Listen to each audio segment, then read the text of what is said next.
A very good day to each and every one. I, along with my co authors, thank the organizers for giving me this opportunity. Our paper is titled as Changing Dynamics of Entrepreneurship in India, and this paper brings out the necessity of entrepreneurship education and proposes a model for the same.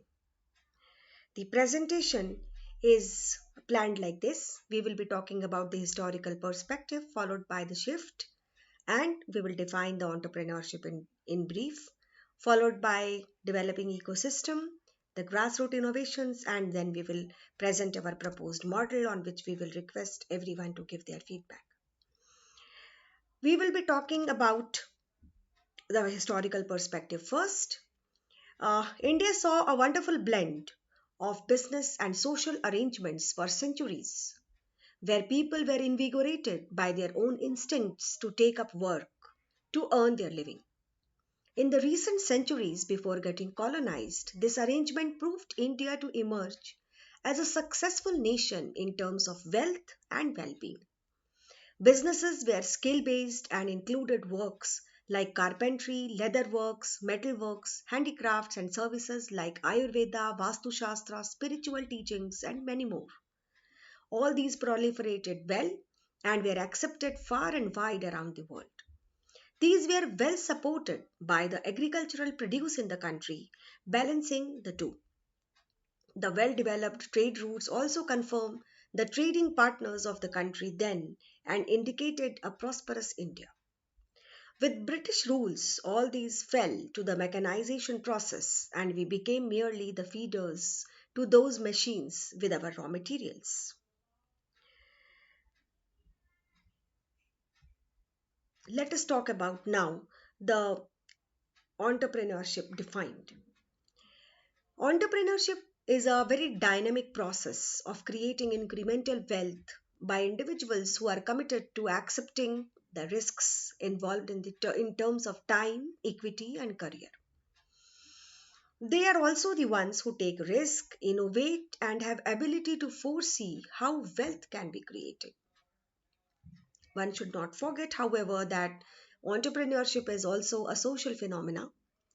Shane and Venkataraman in 2000 claimed that entrepreneurship concerns the process by which we discover, evaluate, and explore opportunities to create future goods and services. This definition emerges as an important milestone for studying entrepreneurship because it introduces opportunities as a concept of central importance from which several subsequent definitions can be derived further. Today, the interaction between entrepreneurship, innovation, and economic development has become the main theme in policy circuits. Over 35 years of independence, we also realized that our public sector is not doing well. Rather, it is failing. It has failed to provide any employment. With the evident success of entrepreneurship in other countries, we also slowly understood the importance of entrepreneurship and also that profits are not that bad, always. They were now seen as the promoters of livelihood, rather. So, our policy shifted. Our policy shifted from not making people the entrepreneurs to pushing them into entrepreneurship. I would rather say that we started returning back to our lost wisdom with the policies like Make in India, Skill India, Digital India, Startup India, and Atmanirbhar Bharat. Grassroots innovations were also promoted, and COVID has been seen to have been taken as a very important milestone when we talk about entrepreneurship in our country. Research far and wide, which is also published in one of the Forbes news agency, research has shown that Indians have responded really well to various policy initiatives and the digital infrastructure that has emerged in the country. They have taken COVID times as an opportunity for entrepreneurship. On the basis of all this and many more, we have proposed this model for our education. In our education system, entrepreneurship education needs to be assimilated well. The proposed model by the author reflects the need of identifying the willingness, or rather generate the willingness with the help of awareness and experiential learning. To begin with, the model proposes to identify willingness among not only college students but also among these school going children. The willingness is proposed to be checked post interventions of two types that would be universal. One, knowledge series related to new and existing initiatives of the government to support the entrepreneurs, along with knowledge related to market studies. Second, interaction with startup initiators and successful entrepreneurs, particularly first generation entrepreneurs.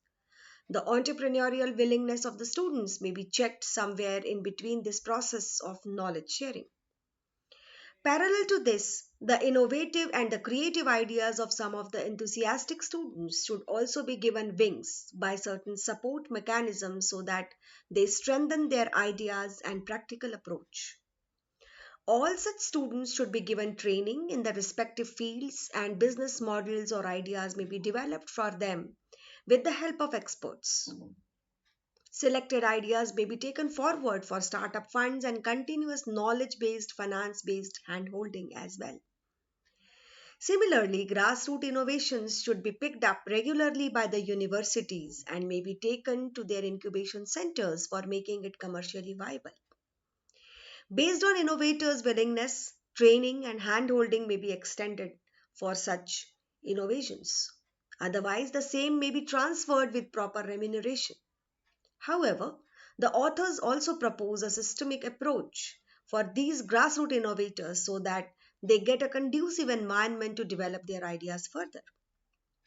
With new government norms and requirements of regulatory authorities for universities, Indian universities have started to develop incubation centers.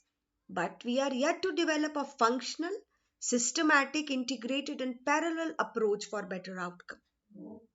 There is a need to identify and segregate the first and the second generation likely entrepreneurs, social entrepreneurs, and innovators and give expert advice to these along with handholding. There is a dire need to adopt a mechanism where we work on the entrepreneurial willingness of the students so that continuous learning, continuous handholding, and trials on business models or ideas can give positive results. Along with this, there is a definite need to look and improve the societal mindset towards business persons. The model suggests the handholding at various levels along with training mechanisms with the technology interventions. It becomes easy to reach to the grassroots level. However, the dire need is definitely to focus on these three I's that are the intent, inclusion, and innovation. We thank you for this opportunity once again, and I would love to get your feedback and suggestions. Thank you.